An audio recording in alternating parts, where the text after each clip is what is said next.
Assalamualaikum warahmatullahi wabarakatuh. Saya Hilda Febrina dari kelas 645C01 dengan NIM 641900677 ingin menunjukkan rekaman video hasil rangkuman pertemuan 1-6 mata kuliah analisa laporan keuangan. Berikut adalah presentasinya. Pengertian analisa laporan keuangan. Analisa laporan keuangan adalah evaluasi posisi keuangan serta kinerja suatu perusahaan dengan menggunakan laporan keuangan. Laporan keuangan dibuat untuk mengetahui gambaran tentang posisi keuangan suatu perusahaan. Salah satu kegunaan dari analisis laporan keuangan adalah mengetahui sifat hubungan dan dapat melahirkan model atau teori yang terdapat di lapangan seperti prediksi atau peningkatan usaha. Tujuan analisa laporan keuangan yaitu untuk membantu dalam menilai posisi kinerja perusahaan. Bentuk laporan keuangan. 1. Neraca atau balance sheet. Neraca adalah laporan yang sistematis tentang aktiva, hutang, serta modal dari suatu perusahaan pada suatu saat tertentu. Pengertian aktiva. Kekayaan perusahaan baik yang mempunyai wujud maupun tidak berwujud, pengeluaran-pengeluaran yang belum dialokasikan serta yang harus dialokasikan. Ada dua jenis bentuk neraca. Yang pertama adalah skontro atau account form, yaitu aktiva tercatat sebelah kiri debit dan hutang serta modal dicantumkan di sebelah kanan kredit. Yang kedua adalah vertikal atau report form, yaitu semua aktiva nampak di bagian atas, diikuti kelompok hutang, kemudian kelompok modal.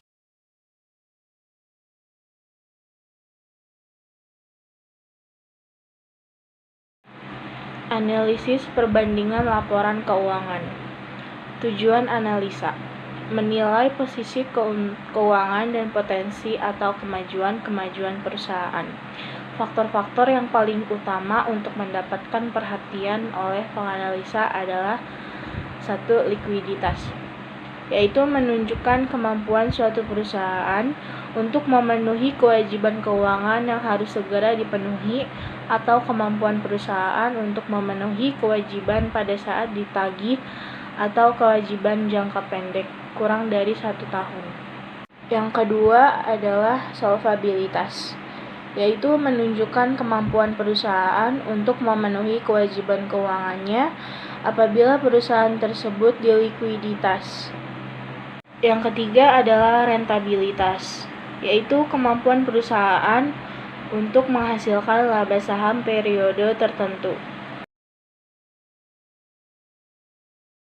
Evaluasi terhadap common size statement.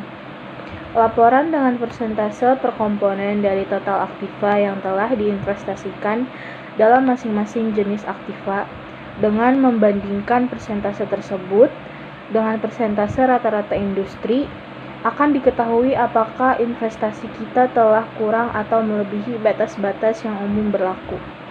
Laporan dengan cara ini menunjukkan sumber-sumber dari mana dana yang diinvestasikan dalam aktiva tersebut. Persentase per komponen hanya menunjukkan tren dan tidak menunjukkan ada tidaknya perubahan secara absolut. Analisa rasio. Analisa rasio menggambarkan suatu hubungan atau perimbangan antara jumlah tertentu dengan jumlah yang lainnya.